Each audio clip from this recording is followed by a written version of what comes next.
आप देख रहे हैं न्यूज जब बोलेगा हिंदुस्तान। नमस्कार, मैं हूं आपके साथ ज्योतिका। आइए रुक करते हैं फटाफट खबरों की ओर। विधानसभा में कांग्रेस के हंगामे और नारेबाजी के बीच कांग्रेस विधायक रमीला खड़िया की तबीयत बिगड़ गई। इस बीच स्पीकर ने आधे घंटे के लिए सदन की कार्रवाई स्थगित कर दी और सदन में डॉक्टर को बुलाया गया।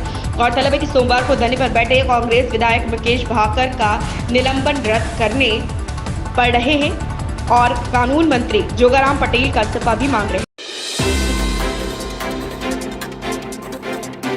विधानसभा में मंगलवार को प्रश्नकाल के दौरान शिक्षा मंत्री मदन दिलावर ने कहा, भाजपा विधायक ललित मीणा के सवाल के जवाब में कहा कि कांग्रेस के राज में मिड डे मील में करोड़ों रुपयों का घोटाला हुआ है। बच्चों के मुंह से दूध और मिड डे मील छीना गया, इसकी जांच होनी चाहिए। बांग्लादेश में चल रही हिंसा और असर दिल्ली के कारोबार आने वाले समय में दिखाई पड़ सकता है। भारत एक तरह से आयात और निर्यात वाला पार्टनर देश है, लिहाजा रेडीमेड कपड़े समेत सूती धागा, सूती कपड़े और तैयार कपड़ा, मसाला, फुटवेयर, ऑटोमोबाइल पार्ट्स, यहां तक कि फैंसी टोपी के कारोबार भी असर पड़ रहा है। संजय दत्त और अजय देवगन एक जोड़ी एक बार फिर से पर्दे पर दिखने वाली थी, लेकिन अब ऐसा नहीं हो पाएगा। दोनों सन ऑफ सरदार 2 में नजर आने वाले थे, जो साल 2012 में रिलीज हुए सन ऑफ सरदार का सीक्वल है। इसकी वजह यह है कि संजय दत्त इस फिल्म से बाहर हो गए। देश में अभी भारी बरसात का दौर जारी है। बरसात की वजह से कई घटनाएं हो रही। दिल्ली में बीते दिनों भारी बारिश की वजह से हादसा हो गया था। एक बार फिर से मानसूनी बरसात की वापस हो रही, लोगों को उमस और भीषण गर्मी से राहत मिलेगी। भारतीय टीम के स्टार ऑलराउंडर वाशिंगटन सुंदर को जिम्बाब्वे और श्रीलंका दौरे पर दमदार प्रदर्शन का फायदा मिला। अंतर्राष्ट्रीय क्रिकेट परिषद ने उन्हें जुलाई के सर्वश्रेष्ठ खिलाड़ी के रूप में नामित किया। वहीं महिला टीम से स्मृति मंधाना और शेफाली वर्मा को इस अवार्ड के लिए चुना गया। दोनों ने हाल ही में श्रीलंका की मेजबानी में हुए महिला एशिया कप में अपनी छाप छोड़ी।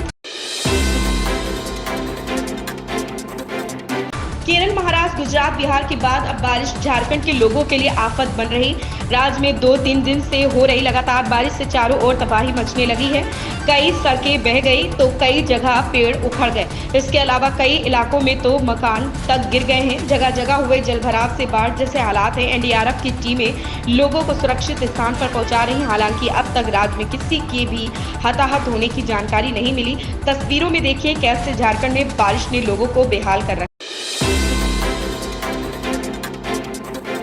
हिमाचल प्रदेश के मंडी संसदीय क्षेत्र से भाजपा सांसद कंगना रनौत ने मंगलवार को आपदा प्रभावित, बाढ़ प्रभावित समेत और गानवी क्षेत्र का दौरा किया। इस दौरान उन्होंने प्रभावितों से भी बात की। इस दौरान पत्रकारों से बातचीत में कंगना रनौत ने प्रदेश सरकार पर जमकर निशाना साधा। कंगना ने कहा, राज्य सरकार की हालत सभी को पता है। पिछली बार के विस्थापितों से वादा किया था कि केंद्र से जो फंड आया उससे 7-7 लाख सभी को दिए जाएं।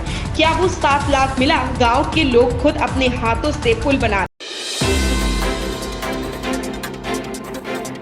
सिर्फ 5,000 रुपए के स्टाम्प शुल्क के साथ अपनी अचल संपत्ति को रक्त संबंधियों के नाम करने की बड़ी सहूलियत देने के बाद उत्तर प्रदेश में अब पारिवारिक विभाजन और व्यवस्थापन में बड़ी सुविधा मिलने जा रही। मुख्यमंत्री योगी आदित्यनाथ ने निर्देश दिए हैं कि एक परिवार के सदस्यों के बीच अचल संपत्ति के बंटवारे और जीवित व्यक्ति द्वारा अपनी संपत्ति को अपने परिजनों के नाम किए जाने पर दे स्टाम्प शुल्क भी 5,000 रुपए तक किया जाए है।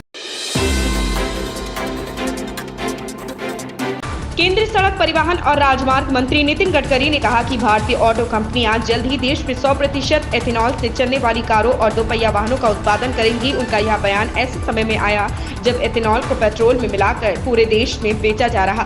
साथ ही उनकी यह टिप्पणी ऐसे समय में आई जब वाहन निर्माता फ्लेक्स फ्यूल तकनीक पर काम कर रहे हैं, जिससे एक कार पेट्रोल और एथेनॉल दोनों पर चलाई जा सके। इन खबरों में बस इतना ही। बने रहिए हमारे साथ।